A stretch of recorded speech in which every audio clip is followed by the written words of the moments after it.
to look at the issue of men's health and particularly mental health and male suicide in a local community. And I believe that there's still a general ignorance around the subject matter, and more so within a multicultural context.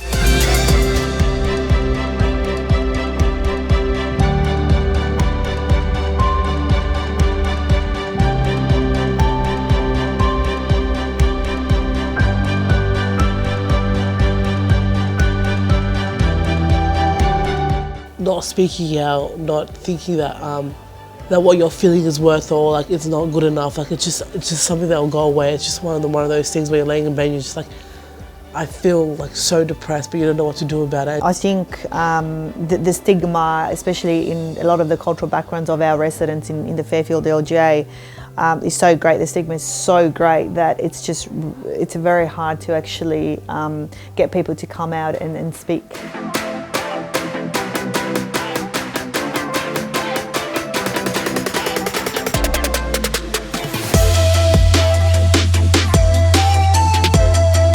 But again, I'm left wondering, if there's 90 services out there, why is the suicide rate continuing to rise? What are we missing here? To get some perspective, we spoke to Ray Bonney. I feel the major issue facing men in workplace is lack of resources that are male-centric.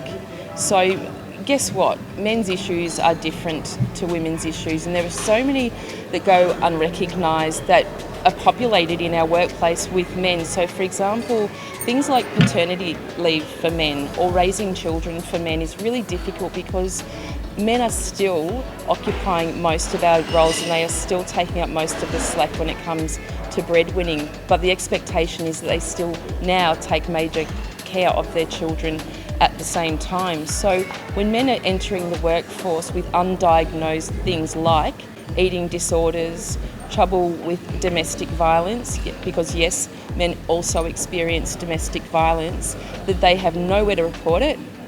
The stigma is so rife that they can't disclose what's happening to them, so therefore they're extremely vulnerable, and that's where we see a lot of suicide occurring because of, I guess, these issues that early intervention could perhaps have minimised the risk of suicide.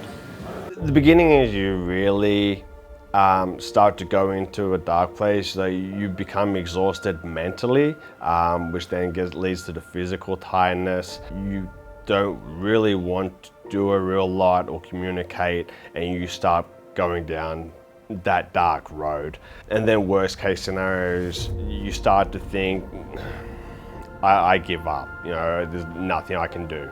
And in the worst situations, you won't always reach out and go into the action, but you will start to have thoughts, me personally, of, I want to stop.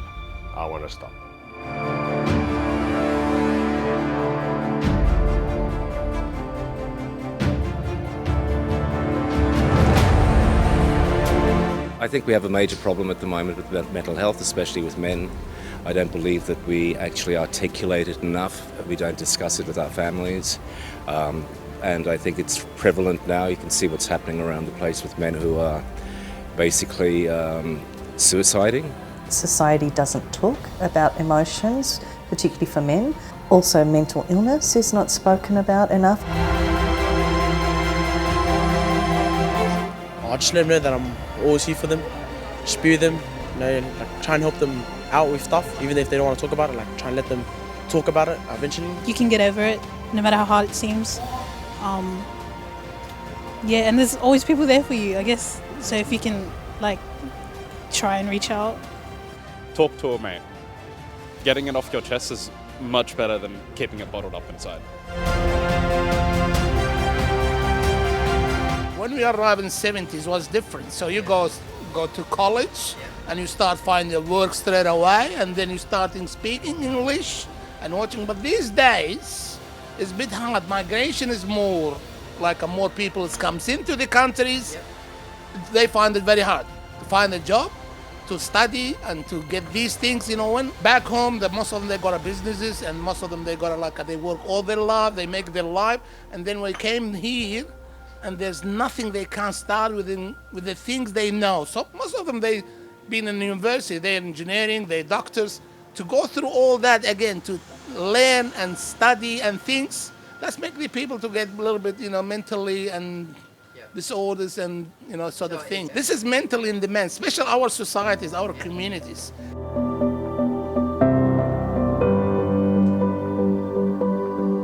So Hidden Champion was brought out of the concept as one year we had two friends of ours quite close who both had young men, friends, families. One was a nephew commit suicide. And as tragic as that is, and although they were distanced from us, we saw the effect it has on people surrounding them. And our idea was how do we get to young men, specifically, I'll explain why in a second, how do we get to young men to teach them to be great young men and understand the obligations of being a great young man? And everyone targets domestic violence and these things and suicide. Well, how do we go back further from that and where young boys are learning to be great young men?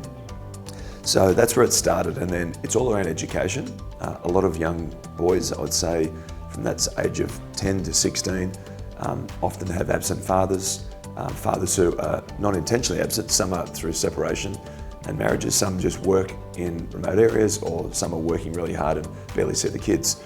So the idea for us is, how do we get them at that stage in their communities they're at, schools, sporting clubs, etc., and teach them about the fundamentals of things about respect, about togetherness, about treating people in the right way, but generally being a great human being. That's where it came from. Acknowledge you need help, ask for help, and then you just do your best and be gentle on yourself. As soon as we can unpack a reason, that's comfort in itself.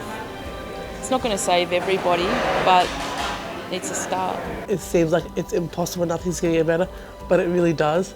And that the simplest things can make you happy. Reach out to any of the voluntary services. So Lifeline, Beyond Blue have a whole heap of information online that is all accessible, and you can all do it anonymously. Fairfield is where I most feel comfortable, where I have most connections. And so what I'm most proud of is that I've been given the opportunity through funding, and funding is a real struggle when we're talking about men's issues. So predominantly it's been through club funding or grants like this that come from Fairfield City Council. With the release of the South West Sydney Health Report, that it was actually Fairfield that led the nation in those avoidable male deaths, with almost one man a day dying unnecessarily in my community, and yet there seemed to be no concern about it and no action from government. And I've sat here for 14 years and I've watched initiatives come and I've watched initiatives go, and I haven't seen it make a damn bit of difference to men in this community.